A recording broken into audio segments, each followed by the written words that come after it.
Hello friends, welcome to the S Film channel.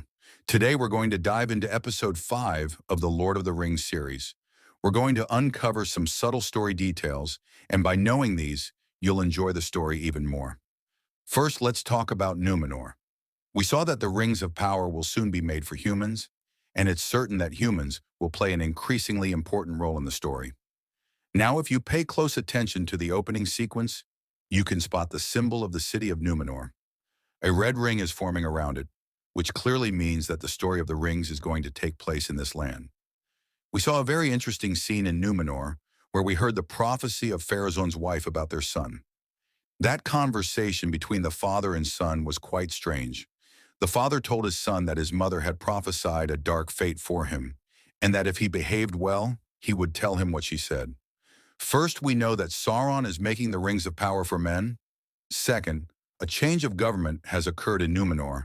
The last king who passed away was a descendant of Elros, the first king of men. Now the power has been taken from the queen and given to Pharazôn, which means the path the kings of Númenor have followed up until now has been altered. Not only are men no longer loyal to the gods and the elves, but they now see them as enemies and want to fight them. Third, we saw a very interesting scene where Pharazôn's son participated in a ceremony where they were praying to one of the gods.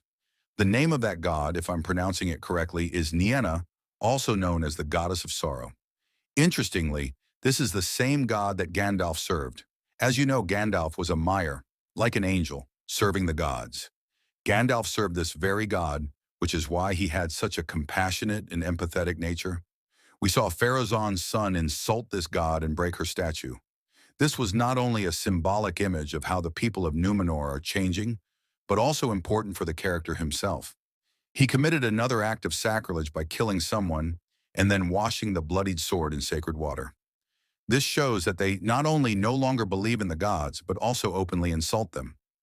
The fourth point is that in the final scene of this episode, we saw Pharazôn approach the Palantír. The Palantír is a stone crafted by the elves. What does it do? One of its main functions is that it can communicate with other Palantíri over great distances, making it a tool for communication. There are other uses for the Palantír as well, such as glimpsing visions of the future. If you remember in the Lord of the Rings films, we saw that the Palantír was the same stone Saruman used to communicate with Sauron. It was through this stone that Sauron convinced Saruman to serve him. Now the Palantír has another very important feature. It doesn't always show the full truth. If someone with great power uses the Palantír, they can manipulate it to make the other Palantiri show false images. Pharazôn now wants to use one of these stones, and Sauron has had many dreams concerning Númenor.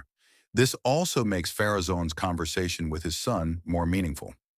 We saw Pharazôn tell his son that the gods built their land in the west so that it would always be in the setting sun, to show men that their lives are always moving towards decline.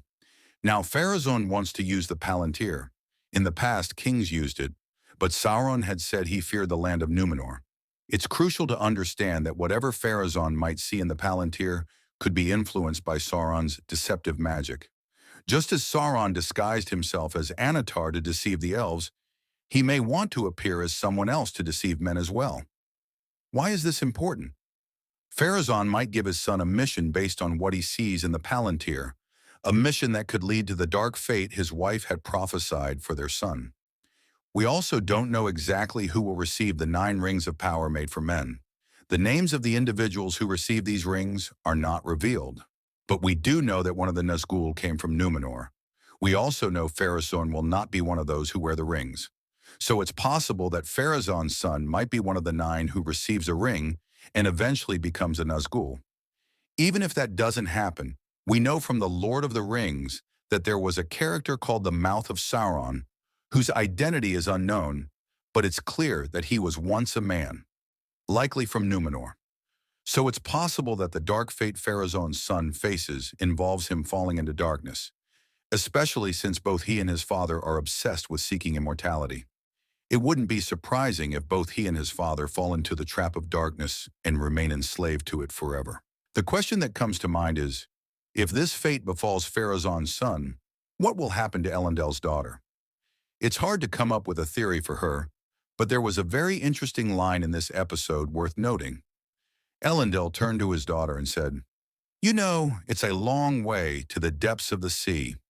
If we connect this with the Queen's prophecy that Númenor is destined to sink, it's entirely possible that Pharazôn's daughter might be one of those who face the wrath of the gods and could end up going down with the island into the sea. However, this is all speculation, as Elendil's daughter doesn't exist in the original lore and was created specifically for the series. That was the first part of the analysis of Episode 5 of The Lord of the Rings. The second part will be released soon. Don't forget to like and subscribe, and until next time, goodbye.